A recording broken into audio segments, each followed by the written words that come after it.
안녕하세요. 리플 부부의 남편 미스터 리플입니다. 자, 오늘은 XRP에 대한 소식을 가지고 여러분들과 함께 나누려고 마이크를 켰는데요. 오늘은 신문지상에서는 많이 나오고 있진 않은데요.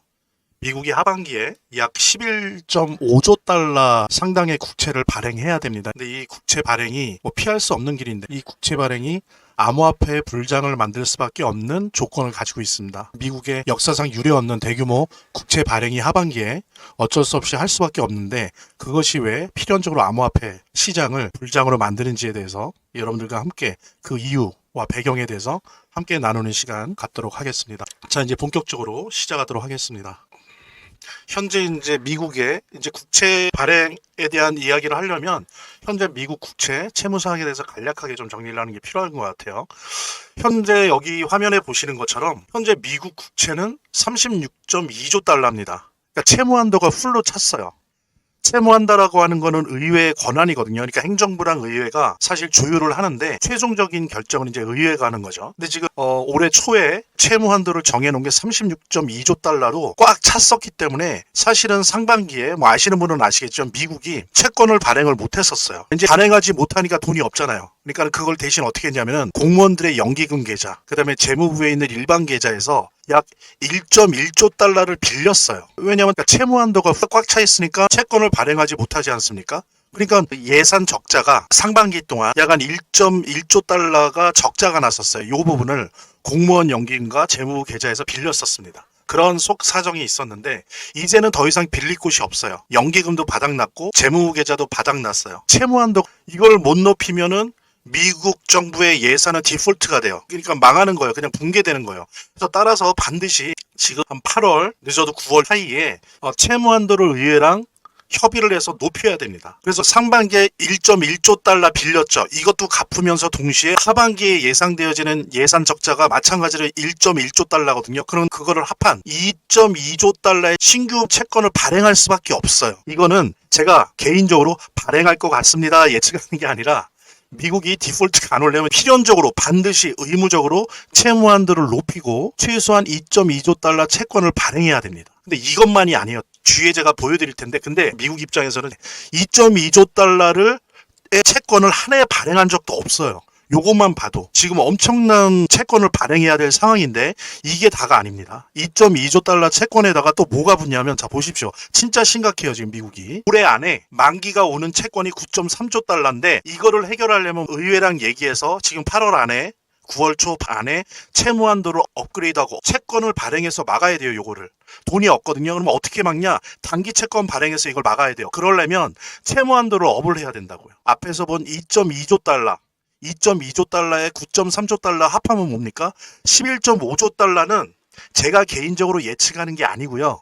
미국이 디폴트 되지 않기 위해서는 어쩔 수 없이 필연적으로 발행해야 되는 최소한의 채권이에요. 그것도 언제? 무슨 5년 안에 4년 안에 임기 중이 아니라 올해 안에 한꺼번에 11.5조 달러에 달하는 채권을 발행해야 됩니다. 그중에 9.3조 달러는 차환하는 거예요. 그랬을 때 지금 9.3조 달러는 어떻게 해야 되냐면은 신규 발행을 하는 게 아니라 차환시키는 거예요. 단기 채권 1개월짜리, 3개월짜리, 6개월짜리 단기 채권을 발행해서 카드 돌려막기 하는 식으로 막아야 되는 거고요. 아까 보신 2.2조 달러는 신규 발행을 해야 되는 거예요. 새롭게.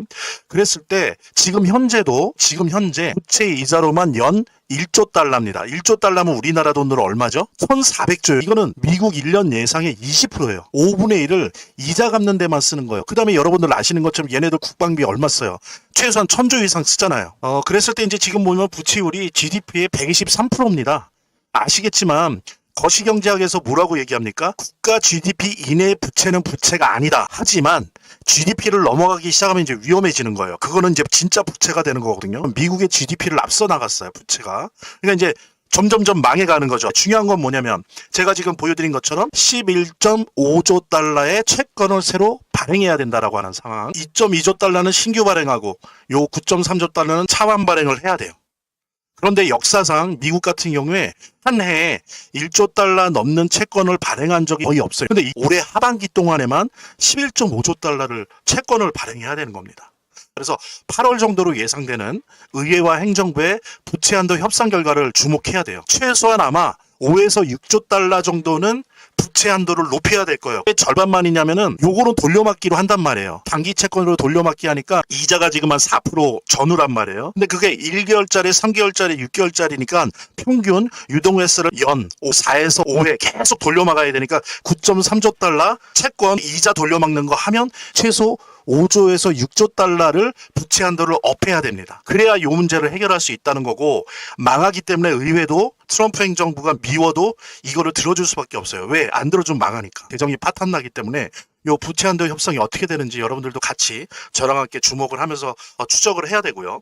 그런데 이제 중요한 건 이 모든 채권 발행이 과거처럼 제로금리나 1%, 2%가 아니에요. 여러분들 아시는 것처럼 4% 내외의 고금리로 발행해야 된다는 거. 그래서 이 금리 부담이 큰 거예요. 미국 입장에서도. 그러다 보니까 어떻습니까? 요즘 미국이 10년물, 뭐 6년물, 5년물, 20년물, 30년물 발행 안 해요. 왜? 그렇게 길게 하는데 금리를 4% 했다가 미국 망하죠. 옛날에 1, 2% 갖고도 지금 이런데, 그러니까 어떻게 합니까? 어쩔 수 없이 단기 채권을 발행할 수밖에 없어요.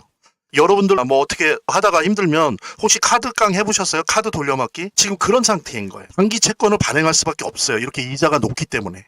그 다음에 또 하나 보면은 세계 각국의 외환 보유고에서 미국 국채 비율이 계속 줄고 있죠. 중국도 줄고 있고 일본도 줄고 있고 영국도 줄고 있어요. 독일은 뭐 옛날부터 줄고. 그러면서 어떻습니까? 금비중이 높아지고 있어요. 이러다 보니까 어때요? 장기 국채를 안 산다고요. 나라들이.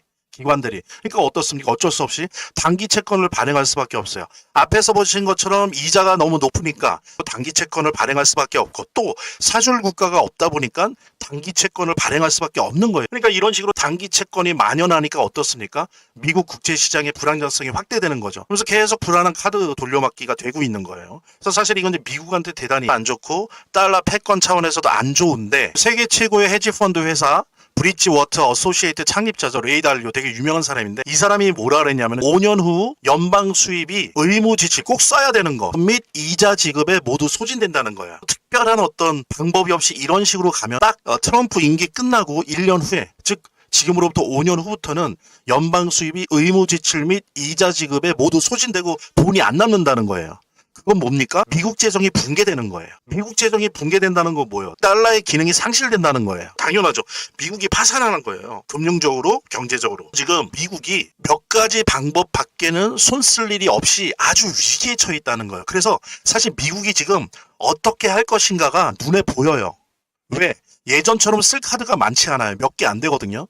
지금 이제 달러 스테이블 코인으로 일부는 해결하려고 하고, 지금 관세 협상을 통해서 동네 깡패처럼 현금을 도둑질하잖아요. 각 나라로부터 각출하고 있잖아요. 이게 한계가 있잖아요. 예. 그러니까 지금 단기 채권을 계속 발행하면서 돌려막기 하고 있는 거예요. 자, 그런데 이게 어려운 일인데 이게 역설적으로 인플레이션을 일으킬 겁니다. 이게 참 웃긴 건데, 이러한 미국의 재정 위기가 암호화폐 시장에는 호기를 줘요. 모순적인 역설이 등장한다는 거죠. 미국의 재정적 위기 자체가 특히 암호화폐 투자를 하는 분들에게는 아주 결정적인 호기를 줄 거예요. 그런 아주 모순적인 역설이 등장을 합니다. 오히려 주식시장이건 암호화폐 시장이건 망하면 망하지 왜 오히려 호기냐? 미국이 다른 방법이 없어요. 국채 발행 안 하고 넘어갈 방법이 없어요. 그래서 결국에 하반기에 11.5조 달러어치의 단기 국채를 발행할 건데, 이 국채를 발행하는 순간, 국채를 발행하면 이걸 사줘야 되잖아요. 이거를 소화할 사줄 유동성을 공급하는 게 불가피하다는 거예요. 자, 이거를 발행했는데 안 사주면 어떻게 됩니까? 미국 망하는 거예요. 예, 이거는 그냥 선택의 여지가 없어요. 그래서 어떻게 합니까? 연준이 유동성을 공급할 수밖에 없어요. 왜? 국채 발행할 수 있는 소비력을 만들어내기 위해서. 그래서 첫 번째 쓰는 방법이, 예전에도 몇 번 썼었어요. 항상 이거밖에 없습니다. 연준이 개입할 수 있는 게. 자, 연방준비은행이 역레포 시장을 활성화시킬 거예요. 역레포 시장은 뭐냐? 그냥 쉽게 설명드릴게요. 연방준비은행이 시중은행으로부터 돈을 받아요. 돈을 받으면서 대신 채권을 팔아요. 예. 원래 채권보다 이자를 좀 높게 줘요. 가령 그 채권이 만약에 이자가 4%다 그러면 이 은행한테는 4.1%, 4.2%로 주는 거예요. 대신 시중은행에 있는 현금을 갖고 와서 그걸로 국채를 사는 거죠. 이거를 이제 역레포 시장이라고 하는데, 이 얘기는 뭐냐면은, 그러니까 돈을 뿌릴 수밖에 없죠. 누구의 돈을? 시중은행의 돈을. 그리고 자기들도 약간 갖고 있는 돈을 뿌릴 수밖에 없어요. 예, 그래서 유동성 공급이 불가피하다는 거죠. 이거는 외통수예요. 예, 나라가 사주지 않는 상황에서 이렇게 갈 수밖에 없어요. 이거는 외통수입니다. 예. 그 다음에 또 연방준비은행이 초과지급 준비금의 이자를 낮춰요. 아주 쉽게 설명드릴게요. 초과지급 준비금이라는 건 뭐냐면은 시중에 있는 은행들이 이자를 받고 연방준비은행에 돈을 비축해 놓는단 말이에요. 자기들의 지급준비금이 있지 않습니까? 자기 은행은 가령 10조 달러를 갖고 있어야 된다. 근데 12조 달러를 갖고 있어. 그러면 초과는 2조 달러에 해당되는 걸 연방준비은행에 예치시키고 이자를 받는 게 있거든요. 그게 이제 초과지급 준비금이라고 하는데 연방준비은행이 이 이자를 가령 2% 주던 거를 1%로 낮춥니다. 낮춰버리면 어떻게 돼요? 연준에 묶여있던 시중은행의 자금이 채권 매입으로 갈 수 있게 시장 조작을 하는 거예요. 그럼 왜 채권으로 갑니까? 시중은행의 돈이 초과지급 준비금 이자를 낮추니까 그 이자 대신 채권 이자를 갖겠다는 거예요. 시중은행들은 대신 안전한 걸로.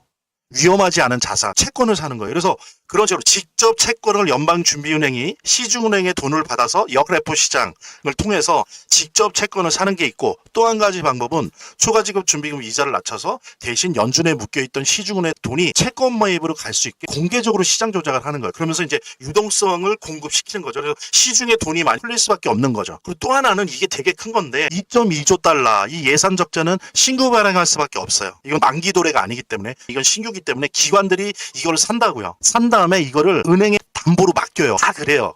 이거를 은행에 담보로 맡긴 다음에 그 돈을 받아서 투자 활동을 한단 말이에요. 왜? 그 채권 이자보다 많이 벌 자신이 있거든요. 기관 투자자들은 뭐 3.8% 안 먹을래. 나 이거 맡겨놓고 담보대출 받아서 6%, 7%, 8%, 10% 먹을 거야. 이런 식의 투자 활동하는 게 불가피해요. 그러면 어떻습니까? 최소한 약 2조 달러가 시중에 풀어지는 거예요. 단기간 내에.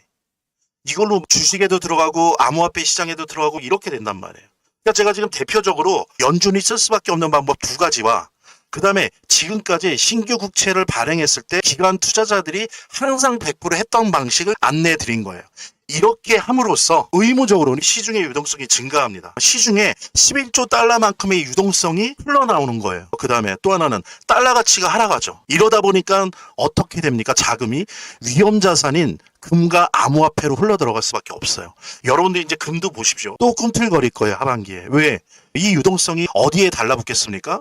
특히 달러 가치가 하락하는 상황에선 당연히 금과 그 다음에 위험자산으로 떠오르고 있는 비트코인을 위시로 한 암호화폐 시장으로 흘러갈 수밖에 없어요. 그래서 역설적이게도 미국은 지금 죽냐 사느냐에서 막 별의별 방법을 쓰면서 11조 5조 달러 규모의 채권을 발행했는데 이게 시중에 최소한 11조 달러 규모의 유동성을 공급하게 된다는 거죠. 뭐 1년 후 2년에 걸쳐서 되는 게 아니라 몇 달 남지도 않은 이 하반기에 집중적으로 시중에 풀린다는 거예요. 그러면은 유동성이 금과 암호화폐 쪽으로 갈 수밖에 없다는 겁니다. 그래서 이런 역설적 인플레이션이 등장하게 된다라는 거를 여러분들이 염두에 두셔야 되고요. 암호화폐가 불장을 맞게 될 거예요. 분명히 올 수밖에 없으니까 돈의 흐름이 그렇게 가고 있기 때문에 그 돈의 흐름을 누가 막거나 바꾸거나 할 수가 없어요. 게다가 이거는 선택적인 게 아니라 그냥 외통수거든요. 미국이 붕괴하니까. 재정이 붕괴하기 때문에 자 보십시오. 지금 현재 비트코인 지배 지수가 59.7이에요. 한 달 전만 해도 65였어요. 그 얘기는 뭡니까? 비트코인에 있던 돈이 알트코인 쪽으로 넘어간다는 걸 의미하는 거예요. 이게 그냥 지수가 중요한 게 아니고. 그 다음에 이더리움 지수는 어때요? 7.5였어요. 한 달 전에 지수가. 지금 12.9입니다. 엄청 올랐죠. 4,000달러 뚫었죠. 그래서 이 상태는 알트코인 불장의 초입 단계예요. 그래서 사실은 지난달에 금리 인하가 결정이 됐으면 이제 난리가 났었을 거예요. 지금 현재는 알트코인 불장 초입 단계다. 그래서 눌리기도 하고 오르기도 하고 막 이래요. 그 다음에 또 하나는 현재 알트코인 시장 지수가 38이에요. 그런데 이게 40대, 40, 42, 44, 45 이런 식으로 가면 이게 뭘 의미하냐? 알트코인에 있는 10대 코인들 있죠. 뭐라고 할까? 뭐 XRP, 솔라나 뭐 이런 것들, 체인링크 좀 이런 것들이 먼저 상승할 거예요. 물론 초입 단계에서도 오르기도 하는데 좀 변동성이 심한 거죠. 이것이 이제 알트코인 지수가 40, 42, 45 이렇게 가면 확실히 한 10대 코인, 시중 10대 코인 정도가 먼저 상승을 합니다. 그런데 15를 거쳐서 50으로 근접을 하게 되고 접근하게 되기 시작하면서는 알트코인 불장이 본격화되는 거예요. 그래서 여기 보세요. 이 지수를 많이 보셔야 돼요. 뭐 저는 코인마켓캡에서 많이 보는데 여러분들도 하반기에는 가능하시면 하루에 한 번은 보세요. 그러니까 이 지수 확인을 하세요. 그래서 돈이 어디로 흘러가는지를 이걸로 짐작을 하셔야 돼요. 한국말로 이거는 바꾸면 되죠, 그렇죠? 자, 비트코인 지배력 지수 지금 59.7이에요. 전달에는 제가 말씀드렸죠, 64였어요. 이렇게 떨어진 거죠. 즉 돈이 나가고 있다는 거죠, 비트코인에서. 그다음에 여기 보면 이더리움 있죠, 이더리움. 예, 12.9. 지금 계속 오르고 있어요. 이게 한 달 전에는 약 7점대였어요. 근데 지금 이렇게 올라간 겁니다. 비트코인에서 돈이 빠져서 이더리움으로 가고 있다는 걸 의미하는 거예요. 그리고 이제 알트코인 지수를 보셔도 돼요. 이것도 같이 매일 일기 쓰듯이 비트코인 지배 지수랑 알트코인 시즌 지수는 매일 하루에 최소한 한 번은 보는 게 좋습니다. 지금 38이에요. 근데 이게 이제 40을 뚫고 50을 뚫고 이렇게 가야 이제 완전히 알트코인 불장이 본격화되는 거다 라고 볼 수 있는데, 지금 알트코인 시즌에 걸쳐 있는 거죠. 초입 단계. 여기 지수를 보시면 아시는 것처럼. 자, 그래서 이런 것들을 좀 보시면서 판단을 또 이제 개인적으로 내리셔야 될 텐데, 자, 다시 돌아올게요. 자, 그래서 40 거쳐서 50 가면 알트 불장이 본격화되고 10대 코인을 넘어서 테마별로 순환 상승할 거예요. 즉 뭐냐면 가령 파이코인 같은 실거래형 화폐들도 막 올라갈 거고, 뭐 시바이누나 뭐 베이비도지 같은 민코인들도 막 올라갈 거고요. 그 다음에 디파이 쪽에 있는 코인들도 막 올라갈 거고, RWA 쪽에 있는 코인들, 여러분들 제가 디파이 쪽 오를 종목들 다 알려드린 거 보셨을 거예요. 만약에 안 보셨다면 나중에 시간 되실 때 한번 봐보세요. 디파이 쪽 코인에서 RWA 코인 중에서 뭐가 오르지 다 찍어드렸으니까, 이게 이 알트코인 시장 지수가 45를 넘어가기 시작하면 이제 꿈틀거릴 거예요. 그러면서 50 넘어간다 그러면 이제 엄청나게 이제 폭등을 하게 되는 거죠. 그러면서 이제 게임 테마, 이런 식으로 테마별로 순환 상승을 하게 될 거예요. 예전에 제가 글로벌 M2 통화량 가지고 이제 암호화폐 시장 한 거, 거기 보시면 이미 상반기에 미국을 중심으로 해서 유럽, 일본 이쪽에 글로벌 M2 즉 통화량이 사상 유례 없이 늘었어요. 팬데믹 때 너무 돈이 많이 풀려서 주식 폭등하고 부동산 폭등하고 그랬었잖아요. 그러다가 이제 돈을 묶었었다고요. 쭉 묶고 있다가 작년 하반기부터 해서 올해 6개월 동안 돈이 무지하게 많이 풀렸습니다. 거의 어느 수준으로 풀렸냐면은 팬데믹 때만큼 풀렸어요. 게다가 이 상황에서 역설적 인플레이션 11.5조 달러에 해당되는 국채를 발행할 수밖에 없는 상황에서 그거를 사들이고 그거를 무마하기 위해서는 돈을 최소한 11조 달러를, 그것도 1, 2년간이 아니고 요 하반기 몇 달 동안 풀어야 된다고요. 그동안 지난 6개월, 7개월 동안 글로벌 M2 통화량 사상 유례 없이 팬데믹 수준만큼 풀렸는데 여기다가 11조 달러 정도가 풀려요. 어떻게 될 것 같습니까? 자산시장이. 그런데 달러는 떨어지고 있어요. 그럼 물론 주식으로도 가겠지만 주식보다 어디로 갈까요? 위험자산으로 많이 간단 말이에요. 왜? 돈은 풀렸는데 달러 가치는 떨어지고 있어요. 이러면 돈이 어디로 간다? 위험자산으로 많이 간다. 근데 위험자산이 대표적인 게 뭐냐? 금이다. 그 다음에 뭐예요? 요즘은 금과 함께 비트코인을 위시한 암호화폐란 말이에요. 자, 그럼 마무리 타격이 뭐냐? 금리 인하입니다. 상반기 1월에서 6월까지 팬데믹만큼이나 전 세계에서 돈이 풀렸어요. 자, 플러스 뭐예요? 5조 달러에 해당되는 미국 채권을 발행해요. 그럼 그게 다 유동성이에요. 자, 이게 됐죠. 여기다가 마무리 타격이 뭡니까? 금리 인하까지 된다? 그럼 난리가 나는 거예요, 난리. 그래서 누구는 그럽니다. 2020년인가요? 2020년, 2021년 이후로 최고의 불장이 올 거라고 얘기하는 사람이 꽤 많아요. 금리 인하 가능성 동의하는 전문가와 연방준비은행 위원들 증가하고 있죠. 그래서 9월 16일, 17일 FOMC에서 금리 인하가 될 확률을 막 92%, 95%, 99%까지 잡고 있어요. 오히려 지금 논쟁이 벌어지는 건 뭡니까? 2번이냐 3번이냐 갖고 논쟁을 해요. 근데 유일한 변수는 있습니다, 여러분들. 100%는 아니에요. 우리나라도 관세 타결됐죠? 관세 타결됐는데 이것의 인플레이션. 왜냐하면 관세가 올라가니까 관세를 붙여갖고 팔게 되잖아요. 그럼 어때요? 미국의 물가가 올라가는 거죠. 근데 이 인플레이션 효과가 어느 정도일 것이냐? 그 다음에 언제 올 것이냐, 요것이 유일한 변수고, 근데 지금 분위기로는 그 11.5조 달러에 해당되는 채권을 발행해야 되는 미국이 거의 구석에 몰린 이 상황에서 연방준비은행이 9월을 마저도 금리 인하를 안 하면 잘못하면 망해요. 위험합니다. 그래서 설사 인플레이션 효과가 나타난다 할지라도 연방준비은행이 금리 인하를 할 확률이 매우 높다. 그래서 많은 전문가들이 지금 2%네, 95%네, 97%네 이러고 있어요. 만약에 이제 이것까지 된다면 뭡니까? 인하다. 그럼 불타는 숲에 헬리콥터로 기름 붓는 거예요. 엄청난 불장이 올 겁니다. 왜냐하면 돈이 너무 많이 풀리고 또 하반기에도 풀리는데 금리까지 인하한다? 난리가 날 거예요, 여러분들. 이거를 준비하셔야 됩니다. 이럴 때를 놓치면 안 돼요. 그래서 사실은 좀 눌릴 때, 아직 본격화되지 않았을 때, 저는 지금 단기 차익 거래하는 거를 추천하는 건 아니에요. 정말 이게 쥐고 갈 만한 암호화폐들 같은 경우에는 지금 좀 눌릴 때 매수 들어가도 됩니다. 지금 좀 눌리고 있잖아요. 한 1, 2주 전에 막 좀 불붙다가 꺼졌죠. 다시 눌리고 있어요. 이럴 때 들어가도 됩니다. 왜냐면 더 오를 거기 때문에. 예. 아주 중요한 요 사실 우리 여러분들께 전해드리면서, 그랬을 때 보십시오. 자, 비트코인, 이더리움 그리고 XRP 대표적인 알트코인 10대장 비트코인은 빼고요. 알트코인의 대표적인 암호화폐죠. 이더리움, XRP. 자, 비트코인은요, 이제 명실상부하게 디지털 금으로서 오히려 금을 능가하죠. 왜? 이동성이나 보관성은 더 좋잖아요. 더 분실의 위험 없고, 뺏길 위험 없고, 도둑질 당할 위험이 없어요. 왜? 블록체인에 의해서 보호받기 때문에. 그리고 이동성. 금을 어떻게 국경을 넘어서 들고 갑니까? 다 걸리는데. 예, 뭐 어쨌든 그런 거. 그래서 오히려 금을 능가하는 위험자산으로 자리매김했어요. 디지털 금이에요. 얘는 암호화폐가 아닙니다. 그냥 디지털 에셋이에요. 에셋. 그 다음에 달러 스테이블 코인이 3년 내 10배가 된다고 했어요. 미국의 베센트 장관이. 이것도 보수적으로 봤을 때. 그 다음에 RWA 실물자산 토큰 시장은 20배에서 30배가 된다고 예상했어요. 자, 그렇다면 이 시장, 이 RWA나 달러 스테이블 코인이 돌아가는 블록체인에, 그 블록체인 시장에 50%, 60%의 시장 점유율을 갖고 있는 이더리움은 도대체 얼마나 오를까요? 여러분들 상상이 됩니까? 이더리움 도대체 얼마나 오를까요? 자, 그러면 3년 내에 10배, 20배, 30배. 그럼 최소한 10배 이상은 오르지 않겠어요? 시장 점유율이 이런데? 이더리움 엄청나게 오를 겁니다. 유일한 변수는 뭐냐면, 누구는 그래요. 이더리움을 파괴하려고, 박살내려고 미국이 만든 솔라나. 이 솔라나 블록체인이 이제 점유율이 아주 압도적으로 떨어지는 이유인데, 이 솔라나가 얼마나 이더리움의 시장 점유율을 먹어갈 거냐. 이게 유일한 변수예요. 압도적입니다. 이더리움 얼마나 오를지 무섭기까지 해요. 얼마나 오를지.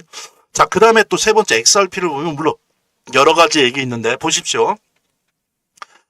아이고. 여러분들 스위프트라고 아시죠? 스위프트라는 건 뭐냐면은 우리가 예를 들면 한국에서 뭐 무역을 하거나 유학 가거나 뭐 어쨌든 국제 거래를 할 때 우리가 예를 들면 국민은행에서 미국에 있는 뱅크 오브 아메리카로 돈을 보낸단 말이에요. 그럼 원화로 보내면서 달러로 바꿔서 보내잖아요. 이런 거를 해주는 게 스위프트 시스템이에요. 이게 미국이 만든 거거든요. 독점이죠, 독점. 스위프트 시스템인데 이거를 보호하기 위해서 그동안 사실 XRP나 리플이 미국 애들이 만들고 유태인 애들이 만든 미국산 코인임에도 불구하고 사실은 제약했다고요. 왜 제약했는지 알아요? XRP나 리플이 딱 스위프트 코드를 타겟으로 삼고 있거든요. XRP나 리플은 나는 비트코인이 될 거야 라고 생각하지 않았어요. 만들 때부터. 어떻게 생각했냐면은 금융기관이나 국가가 기업이 블록체인 시장에 들어오게 될 거야 미래에는. 그랬을 때 국제간 거래가 중요하게 될 거야. 그랬을 때 나는 지금 현재 스위프트를 통해서 국제간 거래를 하는데 나는 이거를 대체하는 블록체인이 될 거야 라고 정확하게 처음부터 기획해서 만들어진 게 리플 레저예요. 그게 이제 리플의 블록체인이죠. 그 다음에 리플 레저에서 채굴되고 리플 레저의 가스비와 운영비를 내는 암호화폐가 XRP예요. 그래서 이거를 사실은 미국이 미국산 암호화폐의 대표작인데도 불구하고 XRP나 리플을 제약했다고요. 왜 제약해? 지네들이 만든 스위프트가 약해질까봐. 그런데 이제는 어때요? 이제는 더 이상 막을 수 없다는 걸 알아요. 오히려 빨리 자리 바꿈을 해야 된다는 거를 미국 정부가 알았죠. 특히 자 이제 스테이블 코인을 키워야 돼요. 그런데 XRP를 어떻게 제약합니까? 제약을 할 수가 없죠. 그러면 그래서 지금 어때요? 오히려 XRP가 스위프트 코드를 대체하는 작업들을 막 하고 있죠. 자, 그랬을 때 XRP는 분명히 보시면 따라올 수가 없어요. 이 순위로 따라가는 게 스텔라 블록체인인데 격차가 커요. 격차 자체가. 그래서 스텔라 블록체인도 성능이 좋은 블록체인이고 나름대로 국제거래에 있어서 일정한 어떤 시장 점유율은 차지하겠죠. 근데 XRP가 압도적일 것이다. 리플 레저가 압도적일 것이다. 그랬을 때 국제거래의 비트코인이 될 거예요. XRP 여러분들 이거 완전히 왜 그런 거 있죠. 짜장면 값 나 어렸을 때 100원이었는데 짜장면 값 어렸을 때 나 500원이었는데 이런 시절 있죠. 지금 XRP의 가격은 너무 쌉니다. 예, 너무 쌉니다. 예, 어쨌든 그렇게 저는 판단을 하고 여러분들한테 추천을 드리고요. 그 다음에 스위프트를 대체할 제1순위 블록체인이다. 이미 자리매김하고 있다는 거. 지금 예를 들면은 일본 같은 경우는 어떻습니까? 일본 SBI 그룹이 XRP를 도입해서 이미 1년 동안 작업해서 지금 일본이 금융시장 2위잖아요. 근데 일본의 은행들 80%가 XRP를 거래해요. 그러니까 거래 지불 수단으로 리플 레저를 사용합니다. XRP를 사용해요. 일본이. 이미. 그 다음에 어때요? 얼마 전에 나왔죠? 일본의 중앙은행, 일본은행이 이미 거래 수단으로 XRP와 리플 레저를 써요. 그렇게 됐어요. 그 다음에 어떻습니까? 부동산 시장도 리플 레저에서 만드니까 부동산 RWA, 부동산 토큰도 리플 레저 위에서 만든대요. 일본은 지금. 그 미쓰비시 투자은행, 일본에서 제일 큰 은행인데 미쓰비시 투자은행이 이미 리플 레저를 써서 XRP를 써서 그 위에서 부동산 토큰, 부동산 RWA를 지금 개발하고 있어요. 이런 식으로 세계 금융 2위 국가를 이미 XRP가 먹어버렸어요. 다. 이렇게 가는 겁니다. 왜? 싸고 빠르고 가스비가 싸니까. 예. 그리고 이거를 대체할 만한 블록체인이 없으니까.